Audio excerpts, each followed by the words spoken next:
नशे में ही रहते हैं। जब भी आप मिलोगे तो नशे में ही मिलोगे आप। क्या किया? सब पछताएंगे, देख लीजिए कि एक दिन पछताएंगे। काले धन को हमने निकालने के लिए scheme lie.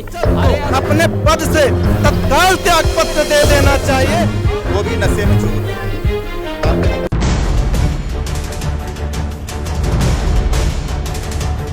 This program is sponsored by National Hospital Rewa. अब आयुष्मान कार्ड द्वारा कैंसर, सर्जरी, कीमोथेरेपी, पथरी का दूरबीन द्वारा ऑपरेशन नेशनल हॉस्पिटल में निशुल्क इलाज। नमस्कार, मैं प्राप्ति तिवारी और आप देख रहे हैं रीवा टाइम्स। 2024 लोकसभा चुनाव में किसकी है कितनी तैयारी, कौन पड़ेगा इस बार किस पर भारी, ये देखना बेहद ही दिलचस्प होगा। और उसी के लिए चर्चा के लिए हम मौजूद हैं रीवा लोकसभा के स्वामी विवेकानंद पार्क में, जहां हम यहाँ के लोगों से बात करेंगे कि इस बार 2024 लोकसभा चुनाव में किसकी सरकार सत्ता पर नजर आएगी। 2024 लोकसभा चुनाव को लेकर किसकी सरकार नजर आएगी रीवा लोकसभा से? कांग्रेस की। इसके पीछे की वजह, क्योंकि बीजेपी तो कहीं ना कहीं डंके की नोट पर बोल रही है कि हम जीतेंगे।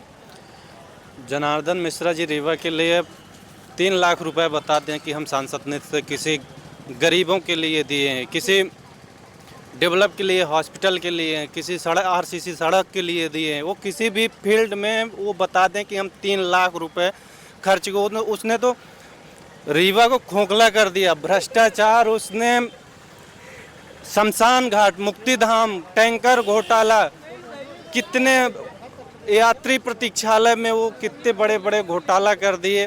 वो सांसद बनने लायक नहीं है। उनको सांसद का कोई हक और अधिकार नहीं है। उनको जो नहीं करना चाहिए वो सब करते हैं और जो करना चाहिए वो नहीं करते। विकास, इतनी ज्यादा नाराजगी, विकास की उसने बात नहीं किया।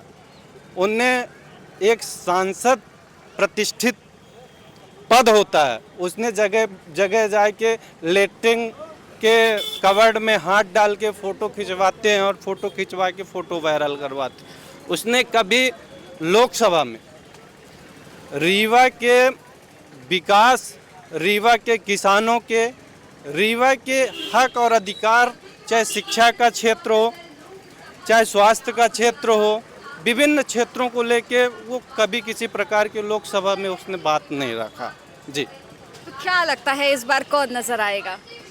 कांग्रेस पार्टी। पर जनार्दन मिश्रा तो पिछले 10 सालों से हैं, इस बार भी अगर बीजेपी के रहते, क्योंकि बीजेपी ने कई सारी योजनाएं निकाली है, कई सारा विकास क्या है लोगों का कहना है, कई सारी योजनाएं लाई हैं, महिलाओं के हित के लिए ही बात करें तो क्या उस बेस पे जीत सकते हैं? और सबसे बड़ा एक राम मंदिर का भी मुद्दा है। देखिए, जिस तरीके से भारत के संविधान में सबसे बड़ा लोकतंत्र और संविधान का खतरा हुआ है तो बीजेपी का हुआ है। लोकसभा में संसद जब अपने हक और अधिकार की बात करते हैं तो उन्हें संसद से निष्कासित कर दिया जाता है। बहुत सारे संसद हैं।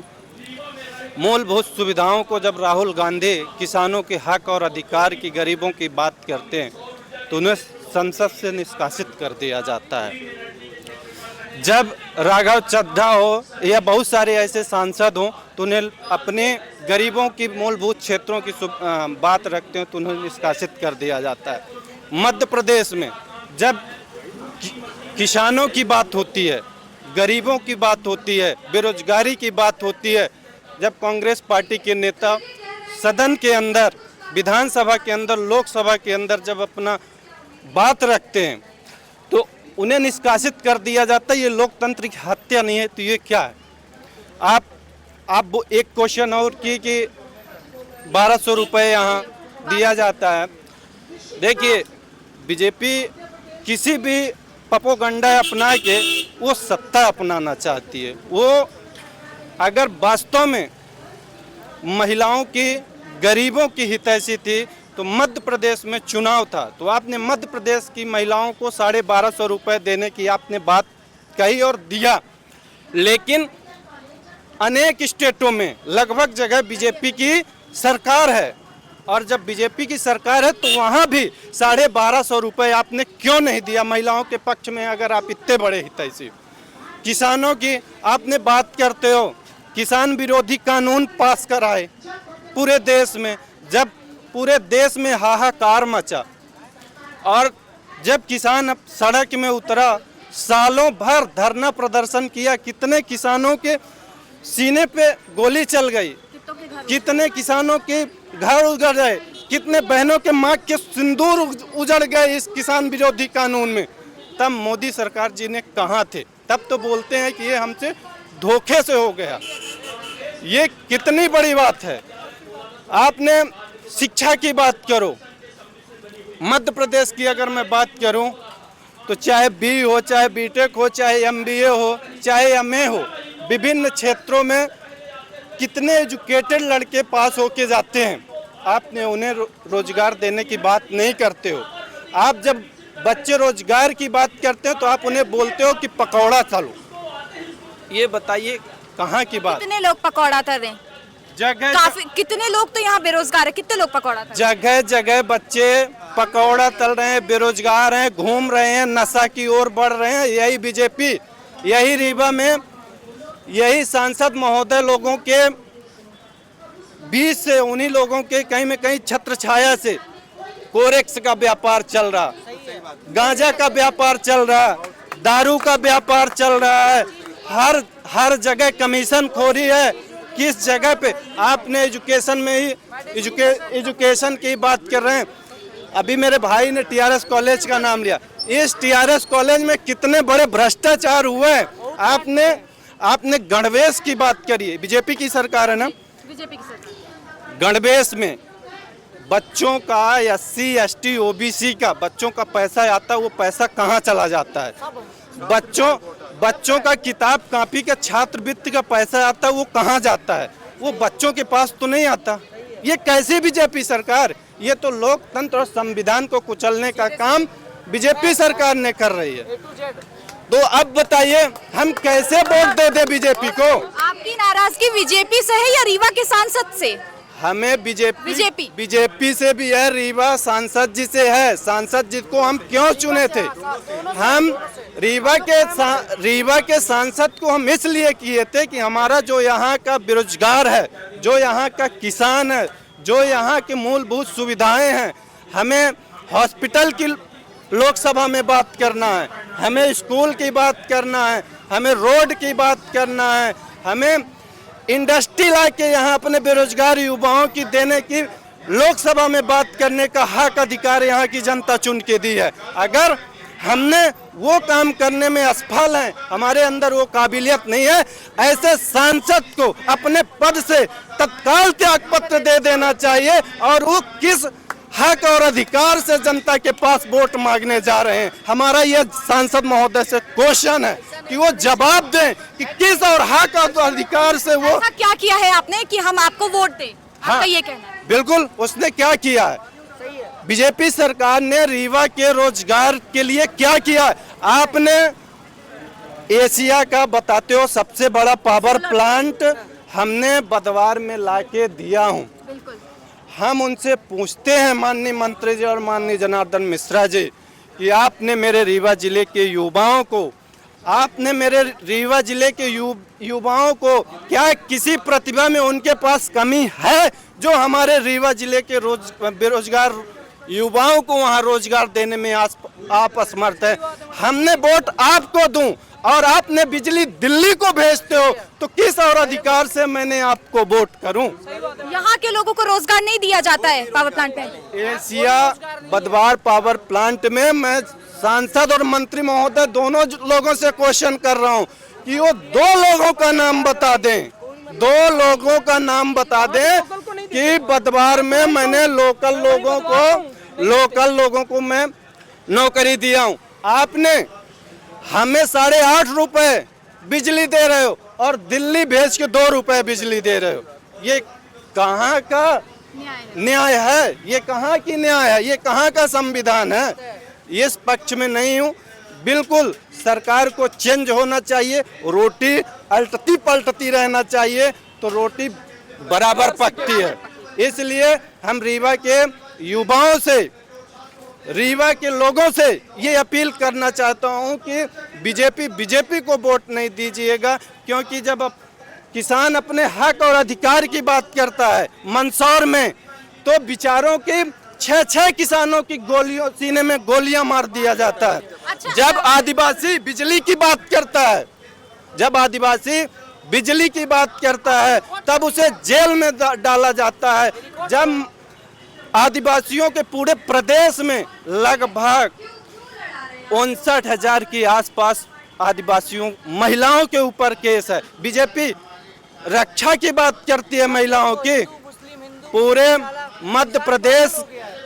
मध्य प्रदेश के मैं सरकारी डाटा बता रहा हूं कि लगभग 62,682 महिलाएं यहां से गायब हैं। वो कहां हैं? बच्चों के बाल उत्पीड़न हो रहा, बच्चों के साथ शोषण हो रहा, महिलाओं के साथ अपराध हो रहे हैं। कैसा रक्षा? जब राहुल गांधी राफेल की बात करते हैं, जब देश के सामने राहुल गांधी मोदी की राज्यसभा में भैया क्या है इतनी नाराजगी की वजह? नहीं ऐसा नेता नहीं चाहिए अपन को। क्या नहीं किया है बीजेपी ने? बहुत सी चीज नहीं दी। क्या नहीं किया है? जो बोला वही सब सही बोले उन्होंने। सुनिए तो मैं बीजेपी का एक नारा चल रहा है 400 पार। अब की बार टंके की नोट पे बोल रहे हैं, अब की बार 400 पार। सुनिए थोड़ा लॉजिकल हो जाए इस बात पे। 400 पार बीजेपी के दो नेताओं ने खुले मंच में बोला कि संविधान को बदलना है तो 400 पार जाना है। फिर मोदी आते हैं मंच में बोलते हैं बाबा साहब भी आ जाएंगे तब भी संविधान नहीं बदल सकते। अरे कैसे अनपढ़ों को तुमने टिकट दिया? कैसे नेता को रखे हो जो ये कह के वोट मांग रहे हैं कि हम संविधान बदल देंगे, और फिर तुम आते हो बोलते हो संविधान बाबा साहब भी नहीं बदल सकते? ये क्या आप ऐसा होगा मैडम? जब आप पवन सिंह को टिकट दोगे, कंगना रनौत को टिकट देंगे, ऐसे अनपढ़ों को टिकट दोगे तो होगा मैडम? मतलब ये एजुकेटेड नहीं है आपका कहना है? अरे ये पॉपुलैरिटी बेस पर टिकट दे रहे हैं और कुछ नहीं दे रहे। पॉपुलैरिटी देखी जा रही, उस बेस पे क्या विकास देखा जाएगा अगर पॉपुलैरिटी देखी जाती है तो? नहीं, देखिए एक विकास वही इंसान कर सकता है जिसमें राजनीतिक समझ हो, जो डाउन टू अर्थ हो, जो लोगों की बातें ऊपर ले जाए, समझाए। ये नहीं कि बस बीजेपी की चाटुकारिता करते रहें। कंगना रनौत बोल देंगे मोदी जी राम जी के अंश हैं, राम भगवान के अवतार हैं मोदी जी। तो ये सच बता रहा हूँ, बीजेपी के लोग भी शर्मिंदगी महसूस करते हैं जब कंगना रनौत आके इतनी चाटुकारिता करती है वो मैडम, और उसके सपोर्ट में आ जाते हैं एंकर रूबिका लियाकत मैडम आ जाती हैं, सुधीर चच्चा आ जाते हैं, ये सब आके और उसको चढ़ा देते हैं और वो और चढ़ जाती है। अच्छा, जैसे बीजेपी की बात करें तो बीजेपी ने क्या ऐसे कुछ वादे और दावे किए जो अभी तक ना किसानों को मिले हो ना ही आम जनता को मिले हो? 15 लाख रुपए भी 15 नहीं आए। लाख का मुद्दा आज तक भटका हुआ है। 15 लाख का मुद्दा आज तक भटका हुआ है। बीजेपी मतलब जुबला। मतलब बीजेपी के वादे एकदम खोखले नजर आ रहे हैं। मैडम नोट बंद हुआ ना, उसके प्रॉफिट आज तक नहीं गिना पा रहे हैं कि क्या प्रॉफिट हुए, काले धन आए कि नहीं आए, 15 लाख आए कि नहीं है, जनधन खाता खुलवा दिया, सावने खाता खुलवा लिया, 15 लाख आज पब्लिक मांगती है ना, उसको नहीं मिलता। क्यों नहीं मिलता? किसी से भी क्वेश्चन कर लो ना। एक समय पर रामदेव ने क्या बोला कि हम बहुत 10-20 रुपए 50 रुपए पेट्रोल ला देंगे। बीजेपी के सपोर्टर में थे उस टाइम पे। अभी न्यूज एंकर ने पूछा कि वो कहाँ है पेट्रोल 50 रुपए लीटर वाला, वो बोलते हैं मुझसे ना पूछो, मुझसे। अब तो 111 है भैया। अब वही तो मैडम बहुत है। देखिए क्या होता है, 1200 जो उन्होंने दिए है ना वो घूम फिर के हम लोगों से निकाल लिए। आप पेट्रोल भराने जाते हैं ना मैडम 150 का ही भरवा पाते हैं इस टाइम पे, बड़ी दिक्कत है। वो महंगाई भी कहीं ना कहीं पड़ी। अच्छा, एक रीवा में एक सबसे बड़ा मुद्दा है नशा। अगर आप छोटे छोटे बच्चों को भी देखो वो नशे में घूमते हैं, तो ऐसी क्या वजह कि नशे को दूर नहीं किया जा रहा है रीवा से? जी भी नशे में ही रहते हैं। जब भी आप मिलोगे तो नशे में ही मिलोगे आप। कहीं वो शौचालय बस साफ करने के लिए हम लोगों ने कहा 2 बार वोट दिया, अब बस काम पकड़ रहे हैं कि बीजेपी को नहीं देना वोट। ऐसा सांसद नहीं चाहिए। ऐसा सांसद हमें भी नहीं। उनका डंका फेल हो जाएगा जो गा रहे हैं वो 400 के पार। वो डमी है मैम, वो एक पुतली है। साइकोलॉजिकल इम्पैक्ट छोड़ रहे हैं मैडम। उनके वो एक टेलर है, पीछे कोई और खड़ा है। पूरी सरकारी जमीनें बिक रही हैं। वो सिर्फ नाम है कि मैं सांसद हूँ, वो भी नशे में चूर है। आप कभी उनसे मिलेंगे तो आप नशे में। 400 डायरेक्टली बोल रहे हैं ऑन कैमरा, सांसद नशे में चूर हैं। बिल्कुल। सत्ता के नशे में कौन नहीं है मैडम? जो सत्ता में बैठा वो तो नशे में है, पक्का वो नशे में है। मैंने तो बच्चों की भी बात करी, यहाँ के बच्चे यहाँ के 80% लोग यहाँ पे कोरेक्सी हैं। आप यहाँ सिविल लाइन चले जाओ, सिविल लाइन चले जाइए आप। शिक्षा का जब बीजेपी सरकार में पूरे प्रदेश में सरकारी स्कूल बंद करवा दिए जाते हैं, 26 हज़ार स्कूल बंद करवा दिए जाते हैं। जब बच्चों को पढ़ने की सुविधा नहीं होगी तो वो कहाँ जाएंगे? वो नशे में ही ना जाएंगे। तो बीजेपी सरकार में शिक्षा का स्तर घटा है। ऐसी क्या वजह, नशे की चीजें रीवा में ज्यादा देखने को मिलती रीवा है? का सबसे अधिक अच्छा एरिया माना जाए तो सिविल लाइन है। Civil line. यहाँ पे कलेक्ट्रेट बंगला है, जितने भी आईपीएस आईएएस सारे ऑफिसर हैं। आप अभी कैमरा लेके जाएंगी सिविल लाइन जस्ट कलेक्टर के बगल वाली गली में, वहाँ पे आपको कोरेक्सी मिलेगा। मैम पूरे गली में कोरेक्स की शीशियां हैं। कहाँ से आता है इतना कॉरेक्स? कहाँ से, ये तो प्रशासन बता सकता है कि कहाँ से आ रहा है और कैसे बेचा जा रहा है। मतलब कहीं ना कहीं प्रशासन भी मिला है। अरे तो क्योंकि रोकने की जिम्मेदारी तो प्रशासन की है, पब्लिक तो रोकेगी नहीं। पब्लिक कंज्यूम कर रही है, जो एडिक्टेड है वो कंज्यूम कर रहे हैं, लेकिन इनको डिफेट करने के लिए प्रशासन आगे आए ना। अब प्रशासन आगे आएगा, कौन इसको आदेश करेगा? हमारे इधर के जो भी डिप्टी सीएम है, सांसद हैं, एमएलए हैं, वो ना कसेंगे, लेकिन ये कसते नहीं, इसीलिए ऐसे ढील है, ऐसे चल रहा है। रोजगार पे बात नहीं करेगी, शिक्षा में बात नहीं करेगी, सिर्फ वो एक मुद्दा ले लिया, हम मंदिर 400 पार, राम जी 400 पार करेंगे। जो भी भगवान थे, भगवान को भी नहीं। यूथ है। जी जी, मेरे तो जो भैया ने अभी बोला ना कि राम मंदिर बन गया, तो अच्छा बताइए, राम ने जगत को बनाया है, ये राम को बनाने चले। सही बात है आपकी। ये किस कॉन्फिडेंस में बोल रहे हैं? मुझे तो नहीं लगता। मुझे लगता है राजनीति धर्म पर आधारित नहीं होनी चाहिए, कभी भी नहीं होनी चाहिए। जिस भी कंट्री में यदि रिलीजन पर वो राजनीति करेंगे, वो कंट्री तबाह हो जाएगी। एग्जाम्पल फॉर के लिए उनको पता ना होगा, पाकिस्तान धर्म के आधार पर ही बना था और आज बर्बाद होने वाला है। बीजेपी, मैं ये नहीं कहता हूँ कि बीजेपी बहुत बुरी पार्टी है तो बहुत अच्छी पार्टी है।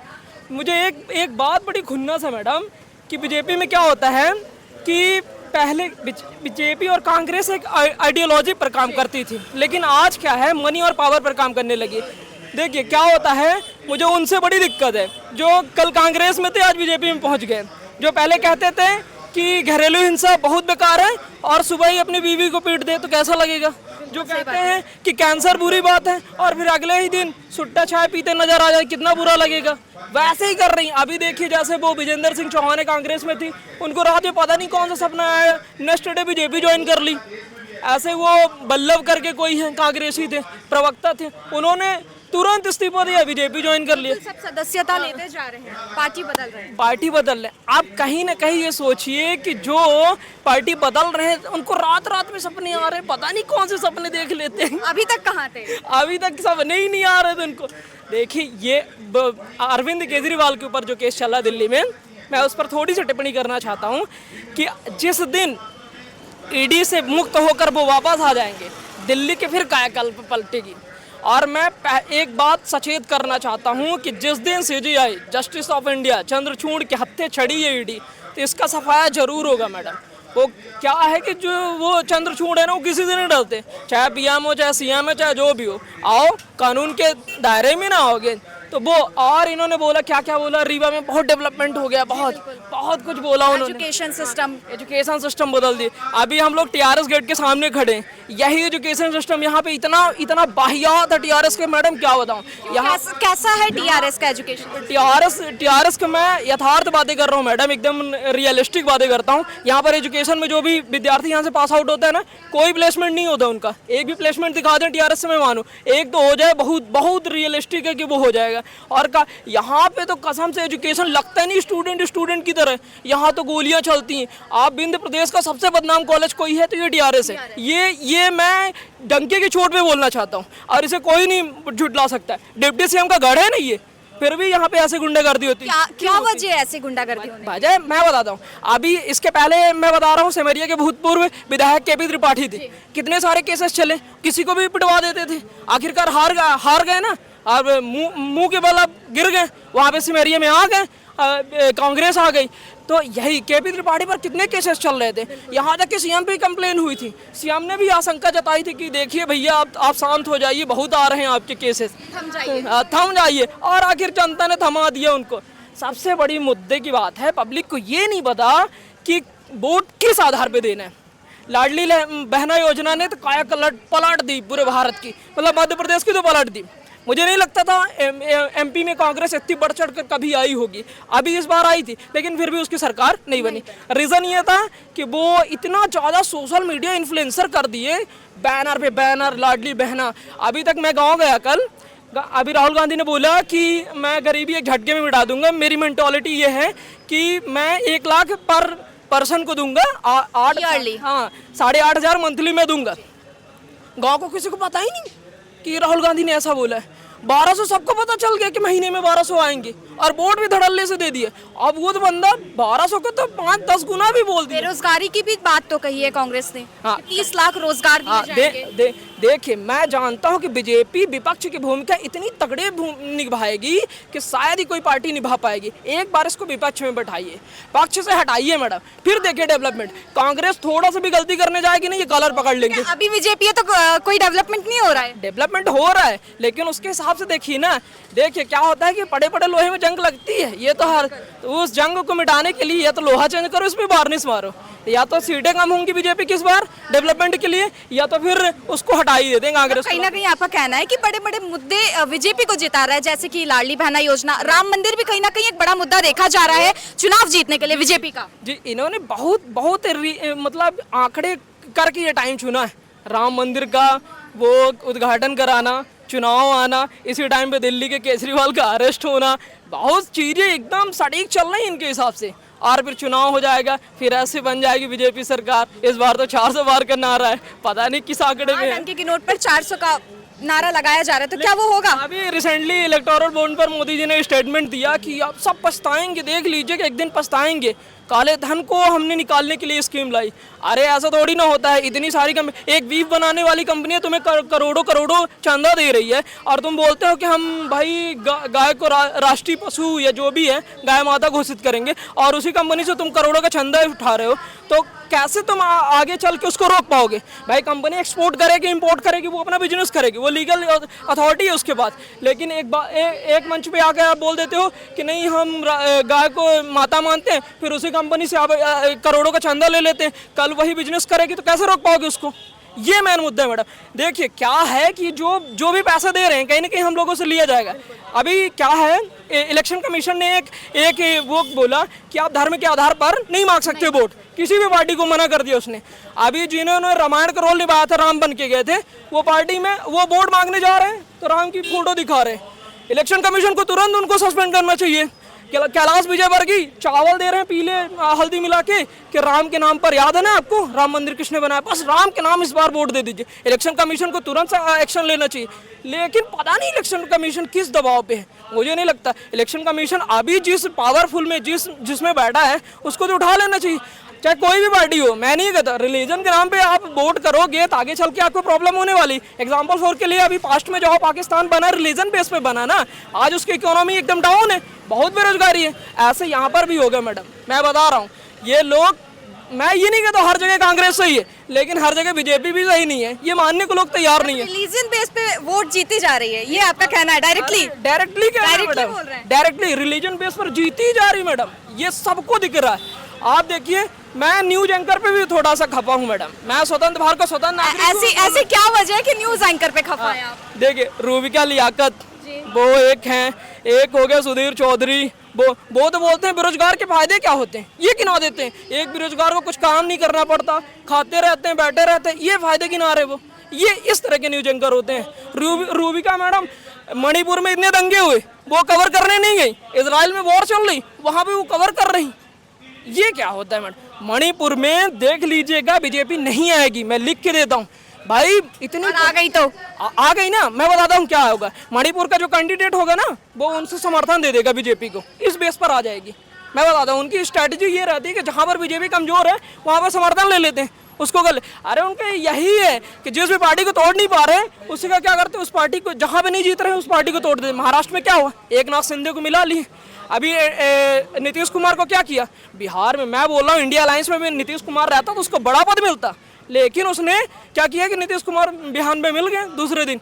अरे नीतीश कुमार की तो अजब गजब कहानी मैडम, वो शाम को इस्तीफा देते हैं, रात भर सोते हैं, सुबह फिर से मंत्री पद की शपथ लेते हैं मुख्यमंत्री। ये क्या हो रहा है? क्या बोला था, एनडीए में पहली बार नीतीश कुमार शामिल हुए थे जब, फिर उसके बाद इस्तीफा दिया, मोदी ने बोला उनको इनका डीएनए खराब है, तो उस टाइम पे नीतीश कुमार ने बोला कि मैं मिट्टी में मिल जाऊंगा पर एनडीए में नहीं जाऊंगा। आज फिर मंच में मोदी बगल में बैठे हैं, पे बोल रहे हैं भाषण में, अब मैं कहीं छोड़ के आपको नहीं जाऊंगा। ये क्या बात है? मुझे खुन्नस है ऐसे लोगों पर जो बोल दें कि धूम्रपान से कैंसर होते हैं, दूसरे दिन चाय सुट्टा पीते हुए मिल जाए, जो बोल दें घरेलू हिंसा बहुत बड़ी विपदा है हमारे, और रात में अपनी बीवी को पीट दें, ऐसे थोड़ी ना चलेगा मैडम। आप कुछ तो रखिए यार, कुछ तो वो जो स्टेटमेंट दे रहा हो उस पर तो स्टैंड करिए। ये क्या बात हुई? काफी ज्यादा नाराजगी दिख रही है बीजेपी पे आप पे, काफी ज्यादा खुन्नस है, और एंकर्स पे भी। एंकर्स पे मैडम, एंकर्स पर है मुझे खुन्नस। रूबिका मैडम क्या बताऊं, उस जैसी एंकर मैंने आज तक नहीं देखी। इजराइल पे बोल रही, वो मिसाइल चला रहा है इजराइल, हमास ने अटैक किया। मणिपुर में उसको कुछ दिखता ही नहीं, मतलब मुद्दे पे खरा नहीं उतरता है कोई। नहीं खरा उतर रहे। सुधीर चौधरी को तो अरे क्या ही पत्रकारिता है मैडम, मैं क्या ही बोलूं। अभी क्या हुआ था, जो पटवारी स्कैम हुआ था आपने देखा होगा, लल्लन टॉप ने उस पर ऑपरेशन किया। वो जो भी टॉपर थे उन पर इंटरव्यू उसने किया।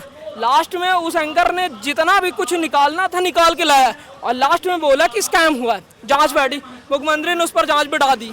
जांच में क्या निकला, हम लोगों को तो पूरी उम्मीद थी कि स्कैम है, स्कैम है, जिसको मध्य प्रदेश की राजधानी नहीं पता है। काफी ज्यादा ऐसे इंटरव्यू हाँ, तो अब क्या हुआ, जब रिजल्ट आया, जो कमेटी गठित थी उसने दिया रिजल्ट कि नहीं एकदम बेदाग वो हुआ है, परीक्षा हुई है, और सारे पटवारियों को चयनित करके उनको वो दे दी गई।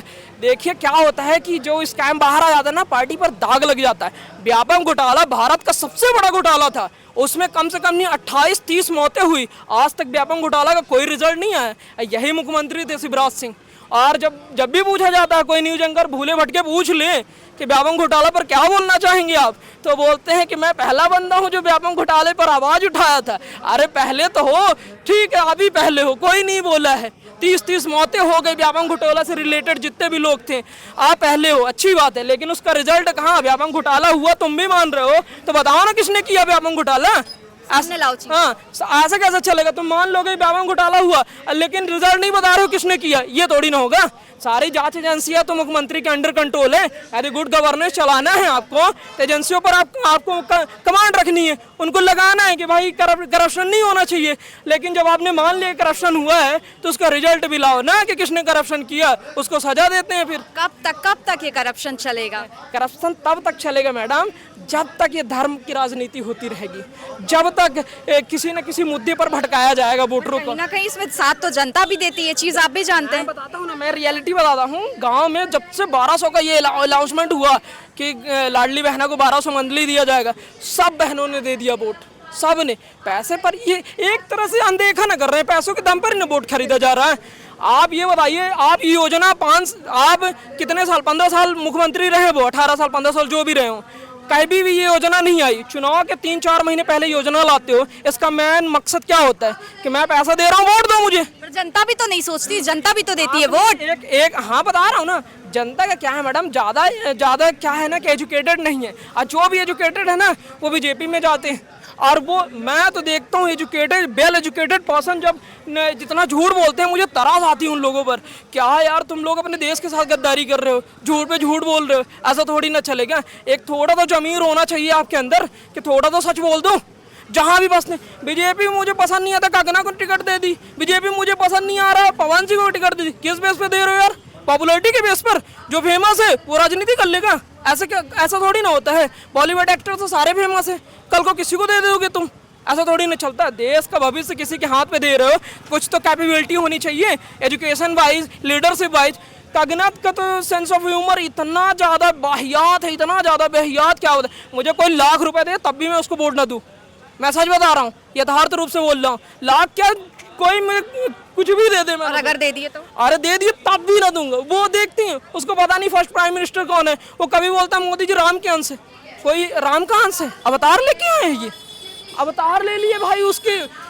इतनी चाटुकारिता मैंने आज तक किसी एक्ट्रेस में नहीं देखी। यहाँ तक कि बीजेपी वाले भी उसके ऊपर हंसते होंगे कि इतनी चाटुकारिता तो मैं नहीं कर पा रहा हूँ, ये इतनी कर देती है। बात करें, अगर हम रीवा लोकसभा की बात करें, जनार्दन मिश्रा की, तो क्या कुछ विकास किया है उन्होंने पिछले 10 सालों में? इतना मुद्दा आपने उठाया, अब इस पर भी बताइए। मैडम, वो जनार्दन मिश्रा के बारे में मैं बोलना चाहता हूँ कि जैसे यहाँ के डिप्टी सीएम है, धागड़ नेता है मैडम, राजन शुक्ला के तो मैं खुद सपोर्टर हूँ। यदि वोट देने की इच्छा हो तो मैं उनको दे दूँ, तुरंत दे दूँ। कभी यहाँ पे जैसे आप जाएंगे थोड़ा केबी साइड रोड बन रही थी, वो मॉर्निंग में पहुंच जाते हैं इंस्पेक्शन करने कि सही बन रही कि नहीं। वो उस जैसा नेता होना चाहिए बीजेपी में, नितिन गडकरी जैसा नेता होना चाहिए बीजेपी में। जनार्दन मिश्रा की जरूरत नहीं है भारत को मैडम। क्यों नहीं है? क्यों है मैडम? आज तक संसद में ये सांसद रह चुके हैं, संसद में मैंने एक भी स्पीच नहीं सुनी इनकी नहीं सुनी। करीबा में मैंने ये कर दिया, ये करना चाह रहा हूँ, यहाँ तक कि सीधी की भी जो सांसद थी रीति पाठक, उन्होंने रेलवे लाइन बिछाने के लिए कई बार संसद में मुद्दा उठाया मैडम। वो जब भी पैसा घट जाता था वो बंदी बोलती थी।